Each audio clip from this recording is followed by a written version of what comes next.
It's also my pleasure to be here to introduce John Marks. John Marks is the founder of Search for Common Ground.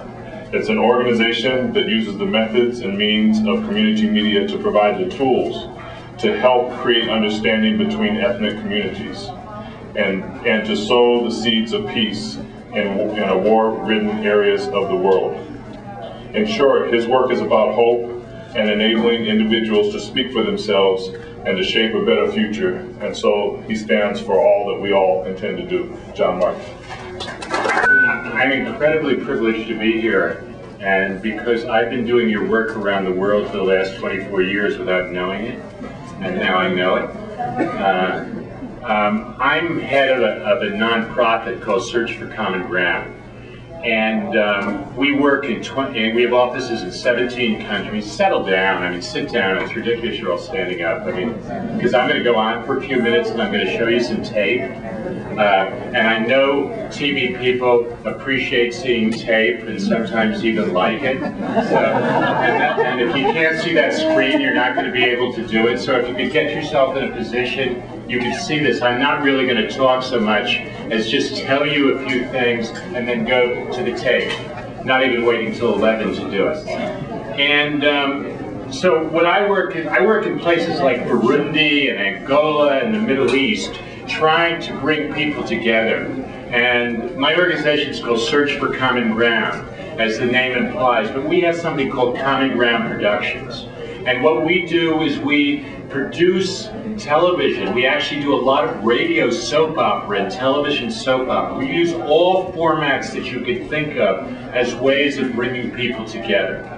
And I say we work in some of the more difficult places in the world. You haven't lived until you've been in production in Nigeria, and you got a problem with cobras getting into the studio. Now you all have cobras that try to get into your places too, but this is literally. And that's a problem we run into. And we run into a lot of these problems, but you're going to see on the screen a lot of the stuff that you're doing.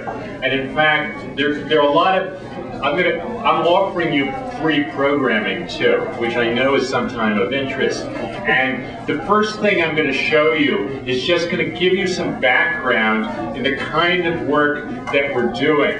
And it's going to go to a show we did on public television in this country with Scott Simon from NPR.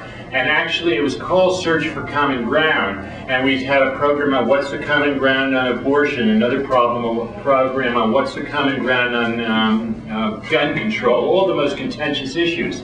But what I'm getting at is we also have done the same program in Montgomery County, Maryland, which was called Search for Common Ground in Montgomery County, and it was on the local cable access channel. So the kind of programming we're talking about has a real application to you. So let's just start with that first piece of tape, if we can. I hope everything works well. I hope you all can see the screen. I think this is going to go on for about 3 minutes.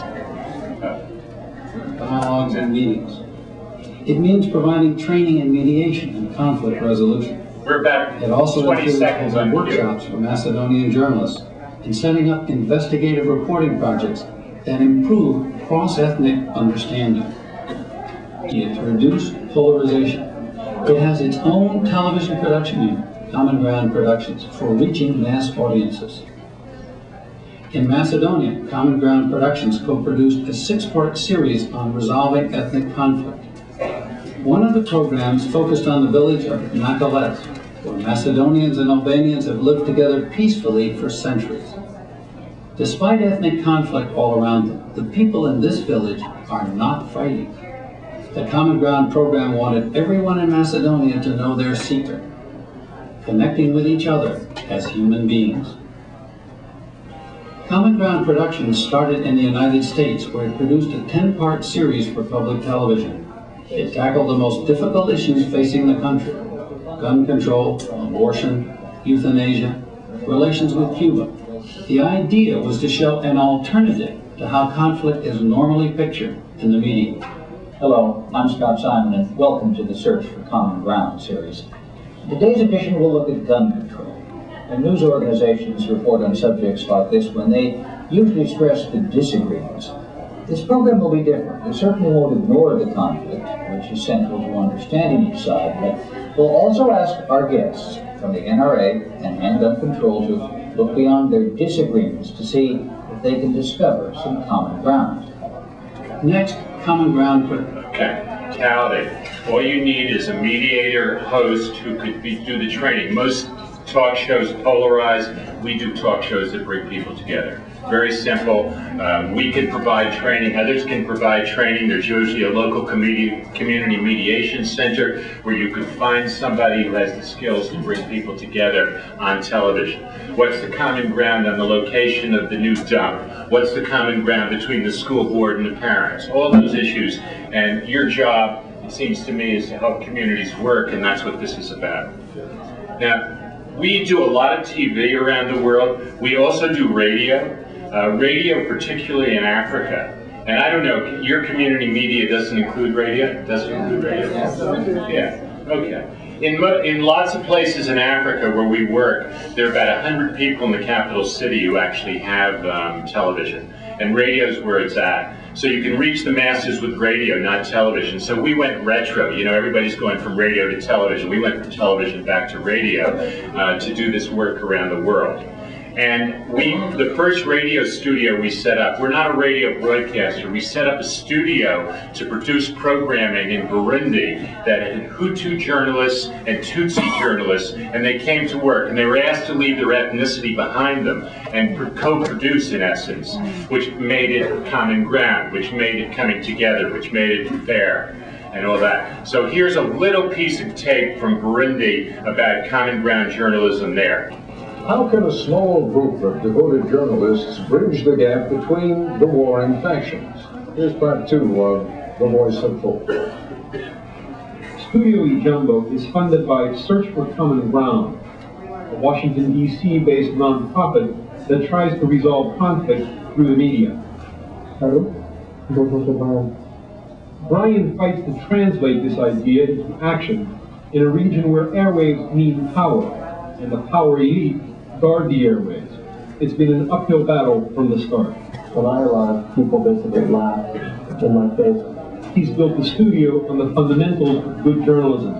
Fairness is everything. 31-year-old Alexei Sindofije is the studio's star and one of its founding reporters. Like everyone else in the studio, his life has been touched by violence. Alexei is a Tutsi who covered the genocide against Tutsis in Rwanda. He's had to go into exile for months at a time because of death threats by the military. If everyone refused to take risks, what would happen in this country? If everyone stopped doing their own work, so if all the NGOs decided not to give food to those people because they're taking risks, what would happen? Okay, that's how you do the news cross-ethnic in a place like that.